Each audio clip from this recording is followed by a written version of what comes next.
It begins with a castle, fireworks in the night sky, a mouse on the balcony, children smiling, parents crying. For 100 years, Disney sold us the dream.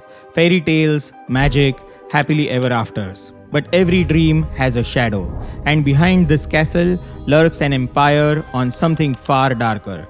This isn't just a company, it's a kingdom that almost collapsed under Michael Eisner, torn apart by paranoia and betrayal, then rebuilt by Bob Iger through ruthless billion-dollar conquests. Pixar, Marvel, Star Wars, 21st Century Fox. Each deal wasn't about creating stories, it was about owning them, all of them. Until Disney didn't just compete with Hollywood, it consumed it. But power always cracks. Disney Plus made the company a global superpower, but also raised the question, how much is too much? Behind the branding, lawsuits, labor disputes, scandals buried for decades, racial stereotypes in Dumbo and Peter Pan, LGBTQ plus moments hyped for PR then censored for profit, and political wars in Florida that stripped Disney of its special privileges. The company that once sold magic now stands accused of manipulating culture itself, not just telling stories, but deciding which ones billions are allowed to see. This is the dark truth of Disney's empire. A brand so powerful, it no longer just creates worlds, it dictates them. Once you see the shadow Disney casts, you may never look at its magic the same way again.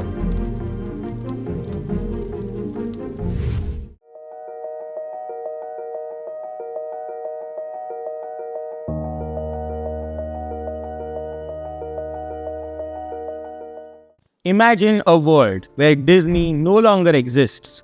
No Mickey Mouse, no Disneyland, no animated classics. This was nearly the reality in 1984. The once mighty Disney empire, home to fairy tales, wonder, and childhood magic, was rotting from the inside out. For 2 decades, Disney had been in free fall.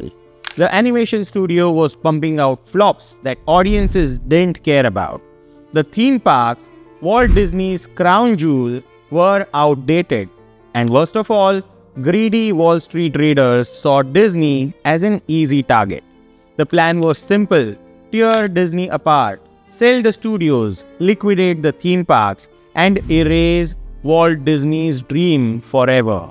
And then, a man stepped in who refused to let that happen. Michael Eisner, a sharp, aggressive Hollywood executive. Eisner wasn't a sentimentalist. He wasn't here for nostalgia. He was here to win. And for a while, he did. When Eisner arrived as CEO in 1984, Disney was on life support. The animation studio, once the gold standard of storytelling, had become a joke. Films like The Black Cauldron 1985 were supposed to prove Disney could compete with blockbusters like Star Wars. But instead, it flopped so hard that it nearly shut down Disney animation for good.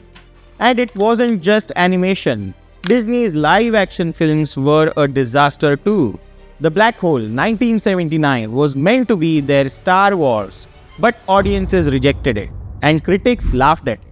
Dragon Slayer 1981 was too dark for kids and too boring for adults. Tron 1982 was visually groundbreaking, but got crushed at the box office by Spielberg's E.T. Something Wicked This Way Comes 1983 was a horror fantasy so terrifying that it scared off its own audience. And Baby, Secret of the Lost Legend 1985 turned into an unintentional comedy rather than a thrilling dinosaur adventure. Meanwhile, Disney's competitors were making history. Spielberg's Amblin Entertainment was defining the 1980s with Raiders of the Lost Ark 1981, E.T. 1982, and The Goonies 1985. Lucasfilm was dominating sci-fi and adventure with Star Wars and Indiana Jones, while Warner Brothers was cranking out blockbusters like Superman 1978 and Blade Runner 1982. Disney, on the other hand, was stuck in the past, making films no one wanted to see. Their stock price was crashing, their theme parks were aging, and corporate raiders were plotting to dismantle the company, sell off Disneyland, and erase Walt Disney's dream forever. But Eisner saw potential, and he wasted no time ripping Disney into shape. First, he rebuilt the movie studio from scratch. Eisner pushed Disney into the blockbuster business, launching a new division called Touchstone Pictures that would produce hits like Pretty Woman and Who Framed Roger Rabbit. Then he unleashed the full force of Disney animation. With the help of producer Jeffrey Katzenberg, Eisner greenlit a wave of bold, groundbreaking films. The result? A rebirth now known as the Disney Renaissance. From 1989 to 1994, Disney released back-to-back masterpieces. The Little Mermaid, Beauty and the Beast, Aladdin, The Lion King. Each film became a global phenomenon. Suddenly, Disney wasn't just back, it was bigger than ever. For the first time in history, a cartoon was nominated for Best Picture at the Oscars, Beauty and the Beast. The Lion King made nearly $1 billion worldwide. But Eisner didn't stop there. He turned Disney's theme parks into money-printing machines, launching new attractions, acquiring land, and even expanding overseas. The results were mind-blowing. Disney's stock price soared 1,500% in just 10 years. The company became an unstoppable empire. And at the center of it all, Michael Eisner. At his peak, Eisner wasn't just a CEO, he was Disney. His face was everywhere, on TV, in magazines, even personally hosting Disney's weekly TV specials. He wasn't just making money, he was rewriting the rules of Hollywood. But here's the thing about power, it can change a man. In the early 1990s, Eisner had every reason to feel invincible. Disney was on the top of the world. The films were breaking records. The parks were packed. The company was richer than ever. But behind closed doors, something was wrong. Eisner had always been intensely competitive. But now, he became paranoid. The first sign of trouble came in 1994 when Frank Wells, Eisner's right-hand man, died in a tragic helicopter crash. Wells had been the balance in Eisner's leadership. He was calm, steady, and kept egos in check. Without him, Eisner started going to war with his own team. The biggest casualty, Jeffrey Katzenberg, the man who built Disney's animation empire. Katzenberg expected to be promoted to president of Disney after Wells' death. Instead, Eisner refused to give him the job. Humiliated, Katzenberg quit in rage. But he didn't just leave, he swore revenge. Katzenberg founded DreamWorks, a new studio built to destroy Disney. Within a few years, DreamWorks launched Shrek, a direct attack on everything Disney stood for. The film was packed with brutal jokes mocking Eisner and his kingdom. And the worst part, it worked. Shrek beat Disney at the box office and won the first ever Oscar for Best Animated Feature over Pixar. For the first time in a decade, Disney wasn't leading animation anymore. They were losing. And this was just the beginning. As the late 1990s rolled in, Eisner's ego consumed him. He cut costs, slashed animation budgets, and made brutal corporate decisions that angered employees. At the parks, maintenance budgets were gutted. Cost-cutting became the new rule. Even Roy E. Disney, Walt's own nephew, had seen enough. In 2003, Roy publicly quit the company and launched a full-scale rebellion. It was called the Save Disney campaign.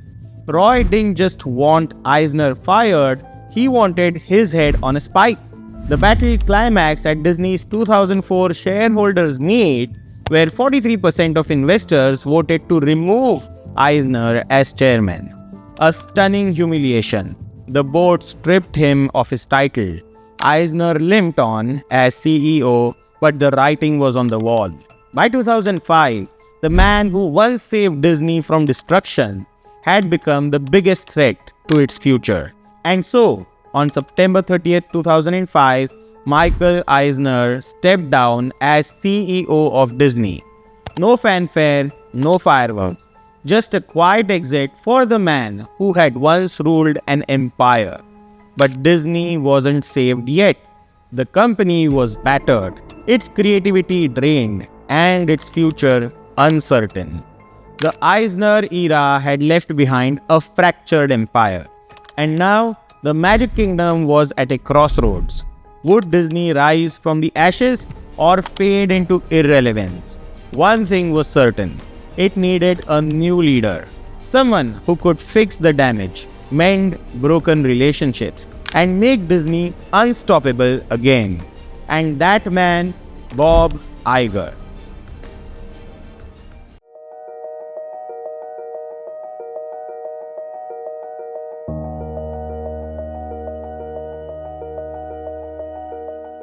For decades, Disney dominated animation. The Lion King, Beauty and the Beast, Aladdin, these weren't just movies, they were cultural moments. But by the late 90s, something changed. Disney lost its magic. Their recent films, forgettable. Their animation department, a shadow of its former self. And the worst part, the company that should have been their greatest ally, the one that was supposed to help keep them on top, was now ready to leave them behind. That company, Pixar. Pixar wasn't just making great films, they were rewriting the rules of animation. Every single one was a cultural phenomenon. Every single one was a box office hit. And at the helm of it all, Steve Jobs. The same Steve Jobs who revolutionized technology with Apple. The same Steve Jobs who spent years battling Disney's leadership behind closed doors. For a while, the Disney-Pixar partnership worked. Pixar made the movies, Disney distributed them. But there was a catch. Disney took most of the profits. Pixar did the work, but Disney cashed the biggest checks. Jobs wanted a new deal, more creative control, a fairer split. Eisner refused. That was the breaking point.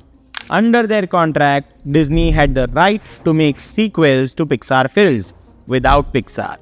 Eisner was ready to milk Toy Story and Finding Nemo for all they were worth, with or without the people who made them great. To Jobs, it wasn't just a bad deal, it was a disaster waiting to happen. And this wasn't just business, it was personal. Jobs and Eisner despised each other. Jobs saw Eisner as an arrogant executive with no vision. Eisner saw Jobs as an impossible egomaniac. The power struggle boiled over in 2004.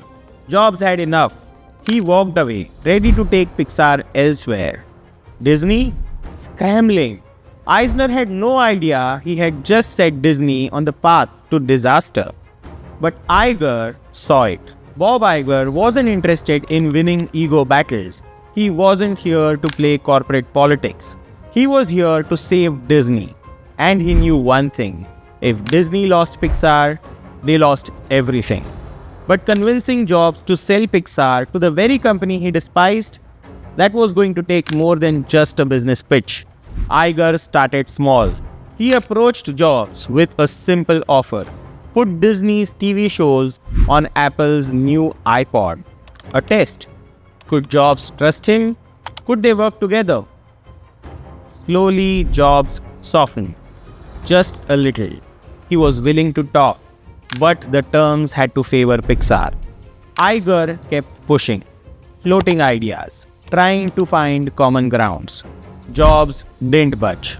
Pixar didn't need Disney anymore.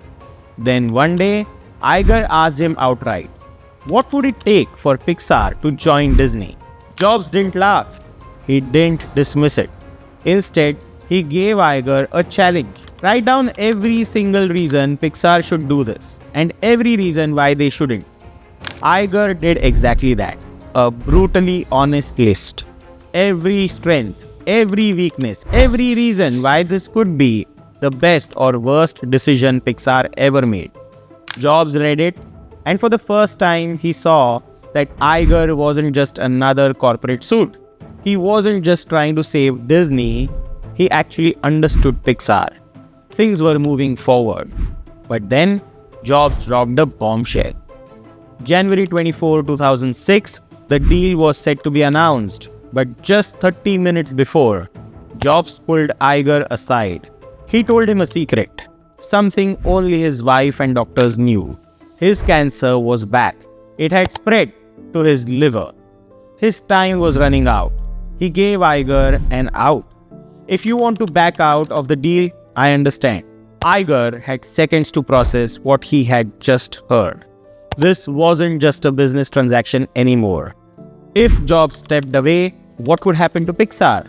Would Disney even know what to do with it? Would he be gambling billions of dollars on a company whose visionary leader might not be around to guide it? Iger took a deep breath, looked Jobs in the eye, and he sealed the deal. Disney acquired Pixar for $7.4 billion. At 1:05 p.m. Pacific Standard Time, Disney made the biggest announcement in animation history. Disney didn't buy Pixar, Pixar saved Disney. As a part of the deal, Pixar's creative masterminds, John Lasseter and Ed Catmull, were given full control of Disney Animation, and within years, Disney was back on top. Up, Wall-E, Ratatouille, Frozen, Moana, every single one of those films exists because of that conversation between Iger and Jobs. And just 5 years later, Jobs was gone. But his influence, it's in every single Disney film today. The Pixar deal changed everything for Disney. But Bob Iger wasn't done. If Disney was going to dominate the entertainment world, animation wouldn't be enough. There was another industry Disney had been locked out of for years. One where superheroes ruled the box office, but not a single one belonged to Disney. Bob Iger had his next target, and his next billion-dollar gamble?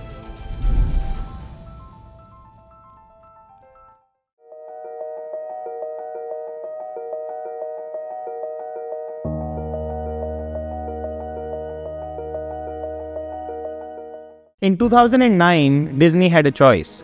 They had just saved their animation empire with Pixar. But Bob Iger wasn't thinking about just fixing Disney's past. He was looking at the future. And at the very top of his list, Marvel. But there was a problem. Marvel wasn't just a company. It was a battlefield. The rights to its biggest superheroes were scattered across Hollywood, like broken puzzle pieces. Sony had Spider-Man, Fox controlled X-Men and Fantastic Four, Universal refused to give up Hulk, and Marvel itself, it was caught in the middle, struggling to reclaim what was rightfully theirs. Yet somehow, against all odds, Marvel was rising.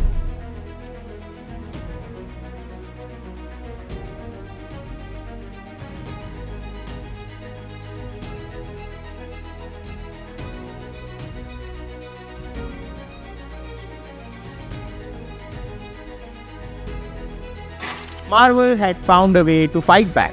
Instead of licensing their characters to other studios, they made their own movies. Iron Man wasn't just a hit, it was a revolution. For the first time, Marvel didn't need to rely on anyone else. They weren't just a comic book company anymore. They were a film studio, a real one. And they were about to rewrite the rules of Hollywood. Iger saw it happening in real time. He knew that if Disney didn't act fast, Marvel would slip away, or worse, fall into the hands of a competitor. But buying Marvel wasn't going to be easy. Because the man who controlled it, Ike Perlmutter, Ike wasn't a regular businessman.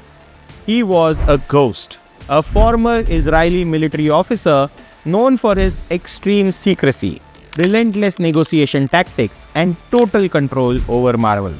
He didn't do interviews. He didn't take meetings. Convincing him to sell, that would take a miracle. For 6 months, Iger and his team tried to get a foot in the door. Calls went unanswered, emails ignored. Every attempt hit a wall. But just when it seemed impossible, a crack appeared. David Maisel, a former Disney executive turned Marvel insider. He had an in, and through him, I finally agreed to meet. Iger flew to New York. Alone, no corporate muscle, no team of executives, just him, walking into Marvel's headquarters, ready for war. But the moment he stepped inside, he knew exactly who he was dealing with.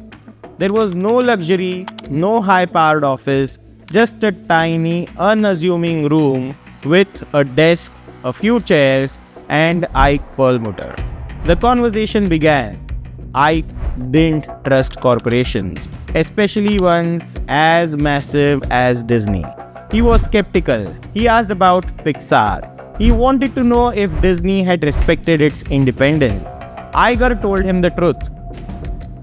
Pixar was thriving. They were still Pixar, still in control. That's when he made his move. He wasn't there to take over Marvel. He was there to make Marvel bigger than ever.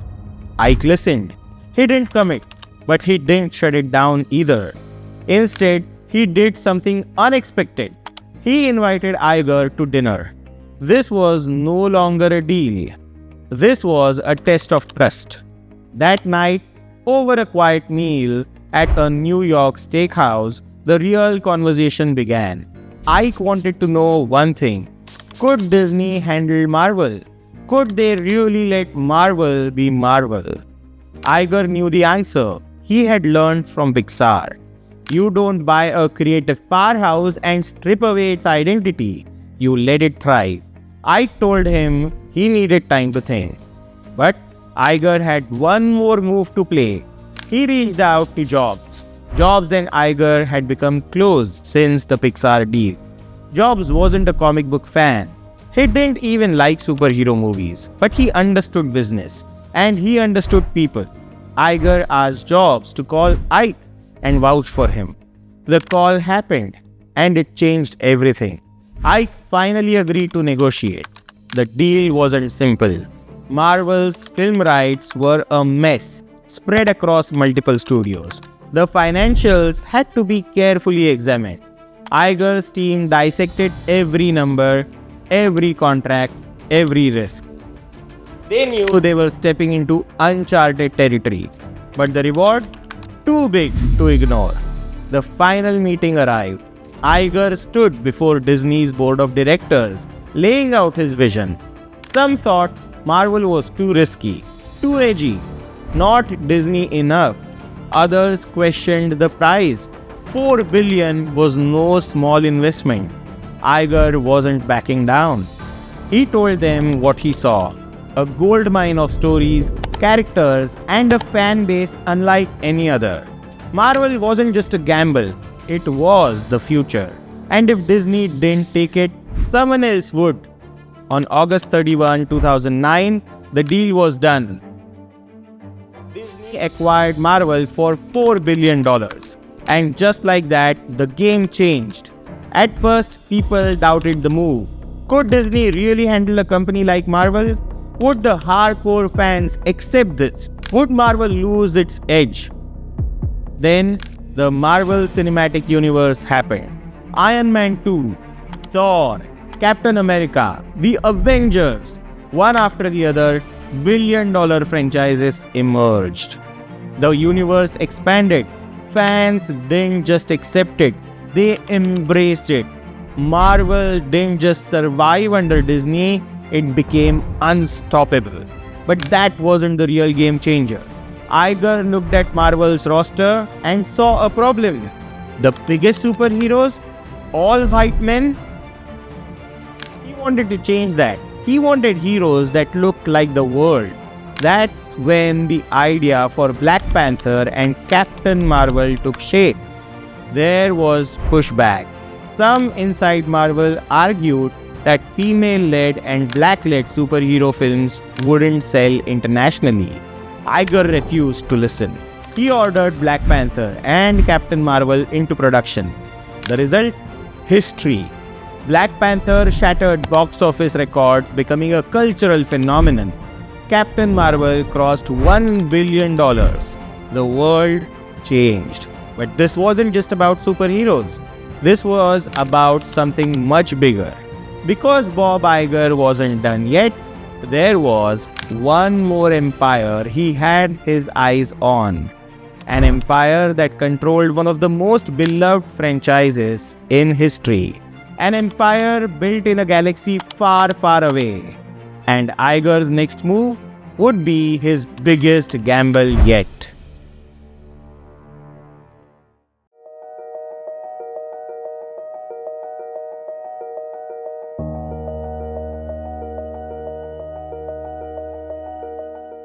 Disney was on a roll. Pixar had saved Disney animation, Marvel had reshaped Hollywood, but Bob Iger wasn't just thinking about what Disney had.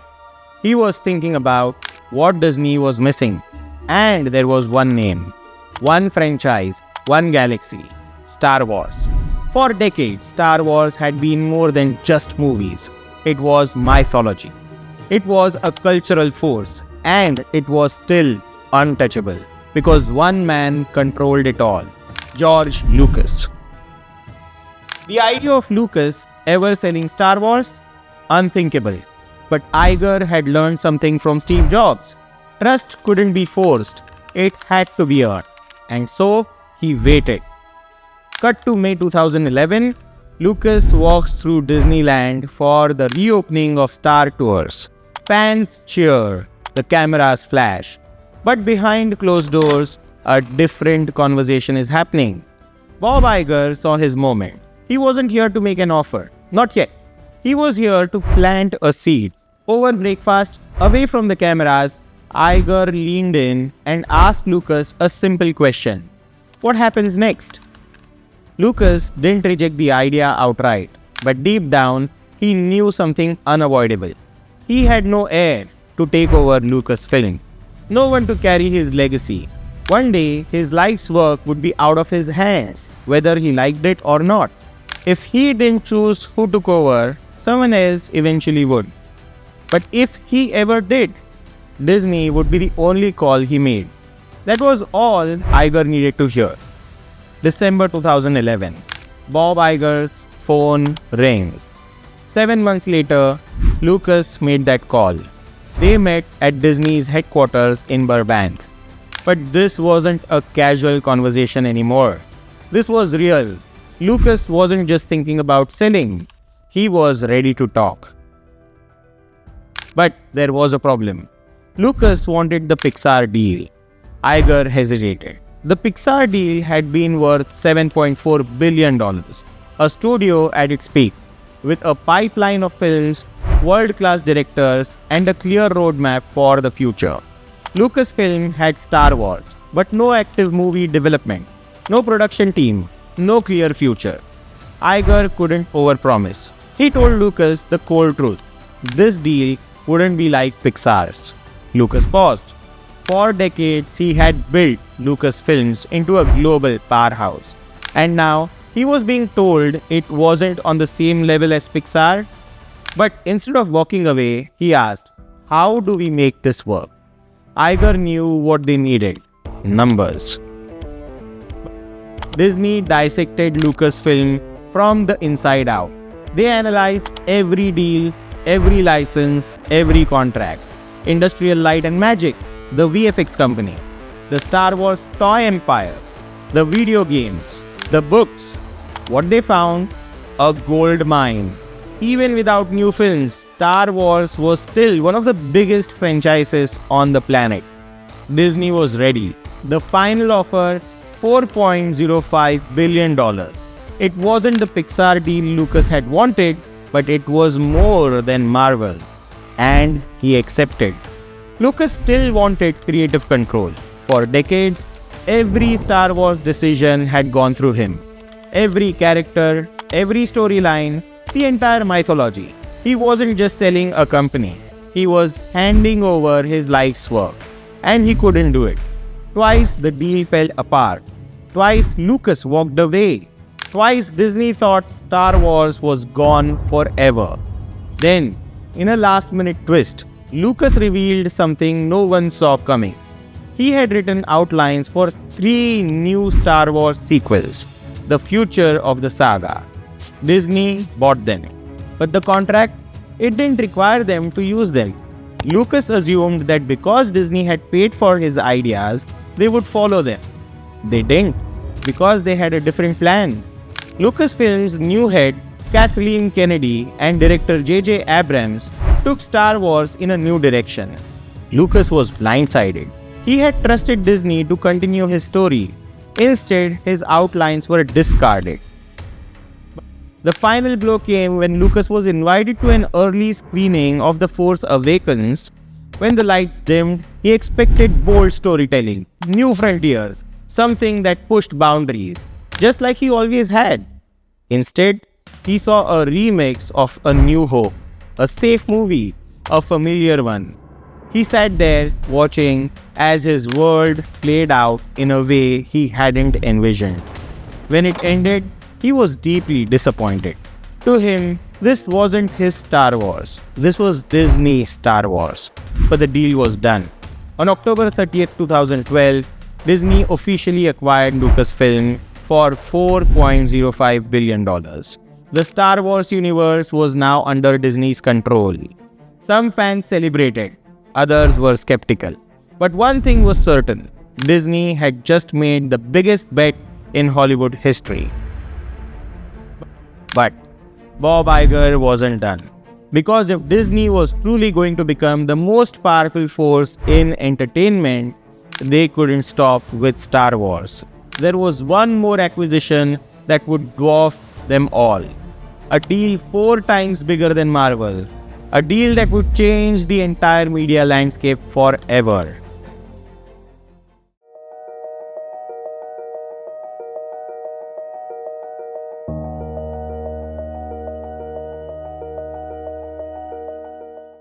It started with a drink, a quiet vineyard, a glass of wine, and Rupert Murdoch, one of the most ruthless dealmakers in media history. Iger walked into Murdoch's Bel Air estate expecting polite conversation. Instead, he found himself sitting across from a man ready to rewrite the future. Murdoch spoke about scale, the speed of change, how the giants, Netflix, Amazon, Apple were taking over. Then he laid his cards on the table. Fox was for sale. The empire he had spent decades building, he was ready to let it go. And in his mind, there was only one company fit to take it forward: Disney. For Iger, this was the moment. The move that could turn Disney from a powerhouse into an untouchable empire. The acquisitions of Pixar, Marvel, and Lucasfilm had already reshaped the company. But this was different. This wasn't just about content. This was about power. Fox was more than a film studio. It was a gold mine. Decades of history, iconic franchises, a television empire that included FX, National Geographic, and a controlling stake in Hulu. And then there was its global reach, Fox's networks in India, its 39% stake in Sky, markets where Disney had yet to dominate. But the deal wasn't simple. Disney couldn't take it all. Fox News, the Fox Broadcast Network, the Fox Sports channels, those were off limits. Government regulators would never allow it. But everything else, it was up for grabs. Iger made his move. Disney put in a bid. $52.4 billion in stock. Bold, aggressive, but not enough. But as soon as word got out, another predator entered the ring. Comcast, the only company big enough to fight Disney for Fox. And they had one strategy: outbid them. Comcast made an even bigger offer, one that threatened to rip the deal away. If Disney lost Fox, it wouldn't just be a missed opportunity. It would be a disaster. The streaming war Disney was about to enter, the global expansion they desperately needed, the content pipeline that would make or break their future. It all hinged on this deal. Losing wasn't an option. Iger fired back. Disney raised their bid to $71.3 billion, a move that sent shockwaves through Hollywood. This wasn't just a negotiation anymore. This was a war.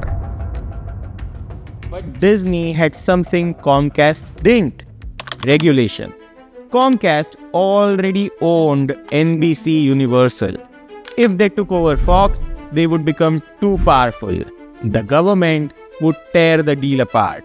Murdoch knew this, and despite Comcast's higher offer, he made the call that would change everything. He chose Disney, but the battle wasn't over. Government regulators still had to sign off. Backroom negotiations, legal battles, delays. Then, the wild card. The AT&T Time Warner merger was being challenged by the Department of Justice. If the courts blocked that deal, Disney's acquisition of Fox could collapse too. For weeks, Hollywood held its breath. June 12, 2018, the ruling came in. AT&T won. Their deal went through, paving the way for Disney's victory. With no more legal roadblocks, the deal was sealed. July 2018, Fox's shareholders voted. Disney had done it. On paper, Disney had just pulled off one of the biggest acquisitions in media history. But inside the company, the real work was just beginning. Acquiring Fox wasn't just about adding assets. It was about absorbing an entire corporate culture. Thousands of employees, competing studios, overlapping networks. How do you merge a behemoth like Fox without tearing your own company apart? Then there was the leadership issue. Murdoch had built Fox as a family empire. His sons, James and Lachlan, had expected to inherit it. Now, James Murdoch was out. That created another problem. He wasn't just an executive. He was a key architect of modern Fox. Managing that fallout was yet another delicate challenge. But the biggest risk? $71 billion spent on a company built for the old media world. Fox had thrived in the cable era, but cable was dying. Disney was walking away from billions in licensing deals to bring Fox's content into its own streaming service. If their gamble on direct-to-consumer failed, the consequences would be devastating.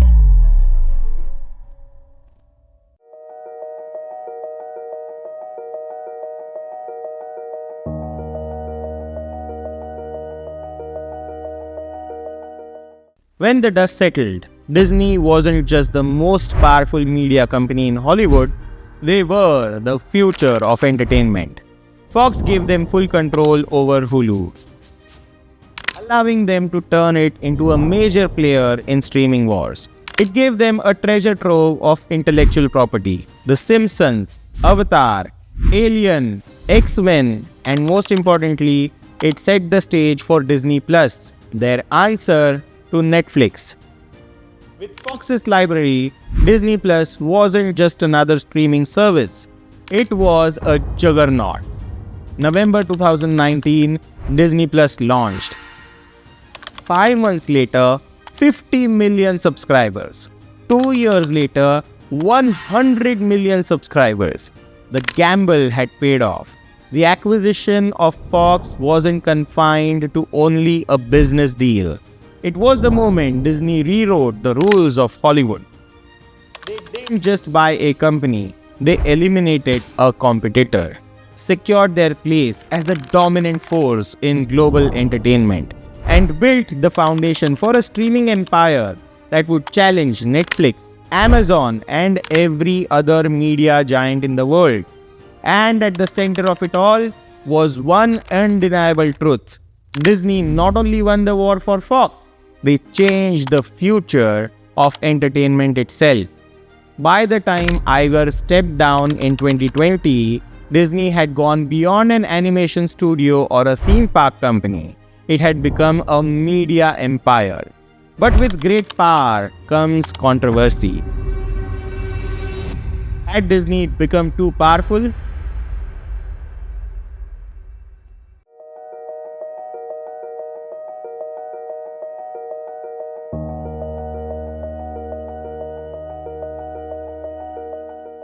The bigger Disney got, the louder the criticism became. For decades, the company sold a dream: fairy tales, magic, happily ever afters. But behind the curtain, a history of lawsuits, labor disputes, cultural controversies, and stories Disney would rather keep buried. Yes, Disney is a master at adapting. When the backlash grows too loud, they pivot, they tweak, they adjust, and they market the change as progress. But is it really? Or is it just damage control? Look at how they have handled cultural representation, LGBTQ plus visibility, and political battles. The pattern is clear. Disney reacts, but only when it has no choice.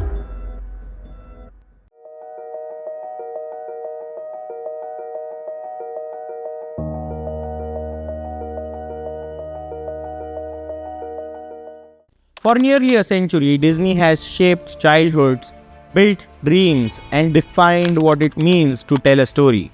But what happens when those dreams don't age well? For decades, Disney classics were untouchable. They were sacred, the backbone of the company's identity. But as the world evolved, something became clear. Some of Disney's most beloved films had a problem. Dumbo, Peter Pan, The Jungle Book. What was once seen as innocent storytelling, now viewed as outdated, insensitive, even offensive. Take Dumbo, a film about a flying elephant, sure, but also a film featuring Jim Crow, a minstrel-inspired caricature of black stereotypes. Or Peter Pan, a childhood adventure filled with pirates and fairies, but also a song literally called What Made the Red Man Red, portraying indigenous people as nameless, grunting savages. And then there's The Jungle Book. King Louis, a jazz-loving orangutan desperate to be like man, played right into old racial tropes. His mannerisms, his voice, his music. Critics have long pointed out how uncomfortably close it was to a black caricature. For decades, Disney ignored these conversations. The movies remained childhood staples. The backlash? Dismissed. Then, everything changed. By the 2010s, public conversations around race and media representation were impossible to ignore. Social media amplified voices that had long been silenced, and Disney, they had no choice but to respond. When Disney Plus launched in 2019, they took an unprecedented step, placing disclaimers before films containing outdated cultural depictions. By 2020, amid global conversations about race, Disney expanded these disclaimers. Now, instead of a small note, viewers would see a full-screen message. These stereotypes were wrong then, and they are wrong now. It was a public acknowledgement, a corporate mea culpa. A step forward? Maybe, but here's the thing. Disney didn't remove these films. They didn't fundamentally change anything. They just put a warning label on them. A band-aid fix for a much deeper wound. Because the real question remains, does Disney change because it wants to, or only because it has to?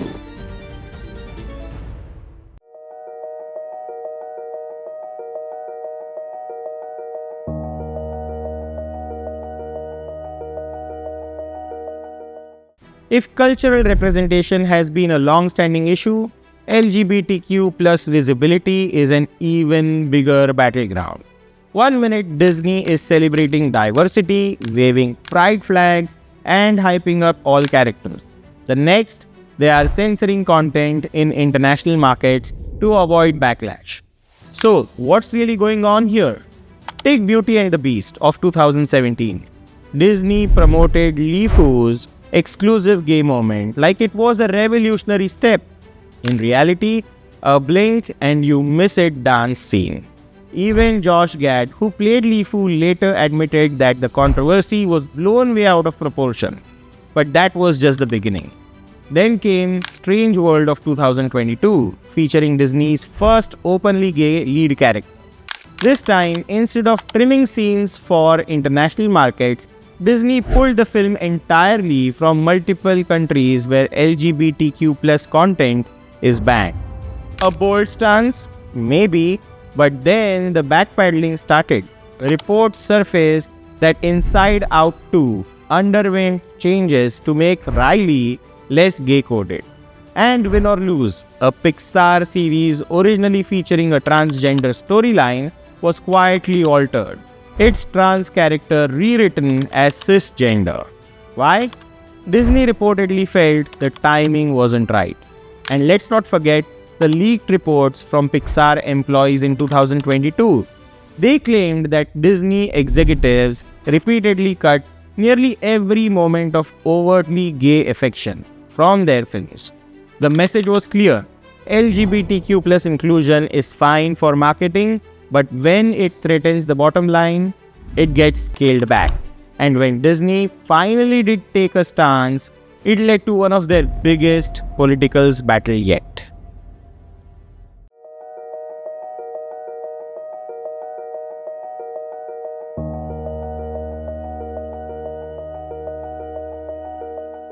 Disney rarely picks sides in political fights, but in 2022, staying neutral wasn't an option. Florida passed the Parental Rights in Education Act, better known as the Don't Say Gay Bill. It banned discussions of gender identity and sexual orientation in early education. At first, Disney said nothing. That silence didn't go unnoticed. Employees were outraged. Fans called them out. The pressure mounted. And finally, Disney made a move. They publicly opposed the bill, calling it a mistake and pledging to fight for LGBTQ plus rights. But Governor Ron DeSantis wasn't having it. He saw Disney's stance as a direct challenge, and he had a plan. If Disney wanted to get political, there would be consequences. DeSantis moved fast. He stripped Disney of its special status under the Reedy Creek Improvement District. For over 50 years, this status let Disney operate like its own government, managing roads, emergency services, and development without interference. Now, that power was gone. Disney wasn't backing down. In April 2023, they sued DeSantis and the state of Florida, claiming political retaliation. The battle turned ugly. Legal threats, political jabs, accusations of corporate overreach. And while the courts are still deciding the outcome, one thing is certain. This wasn't just about one law. It was about power. And Disney wasn't willing to lose. For all its magic, Disney has always been a business first. When controversy threatens the brand, they adjust. When backlash grows, they respond. Sometimes sincerely, sometimes strategically. The question is, are these moves genuine steps toward change, or are they just carefully calculated damage control? Cultural representation, LGBTQ plus rights, political fights, Disney plays on all these fields. But at the end of the day, there's one thing they always protect above all else: their empire.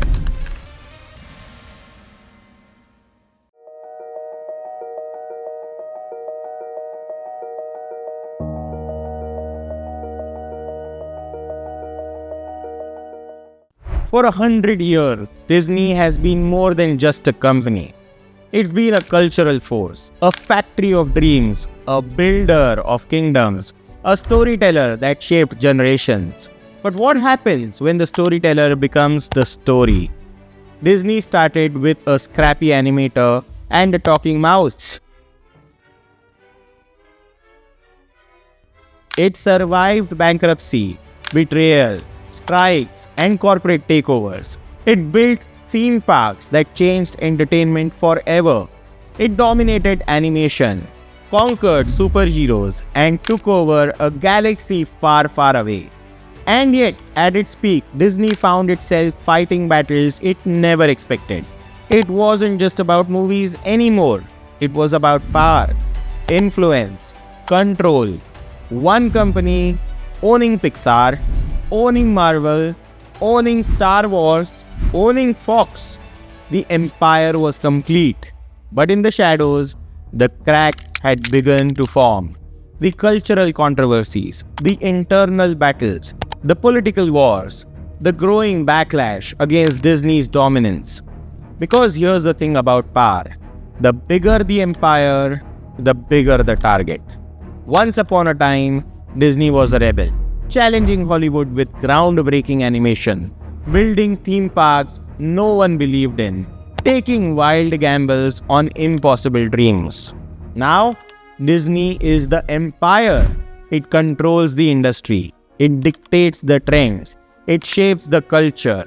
And that raises a question no one would have asked decades ago. Is Disney still the hero? Or has it become the villain of its own story? To all who come to this happy place, welcome.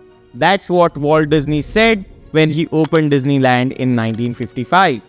But in today's world, Disney isn't just a happy place, it's a battleground. A battleground of creativity versus corporate strategy. A battleground of progress versus profits. A battleground of magic versus power. And as Disney steps into its next century, one question remains. Will it still be the company that creates dreams?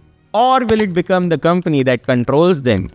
The Disney saga, rise and fall, may be over, but the battle for Disney's future has only just begun.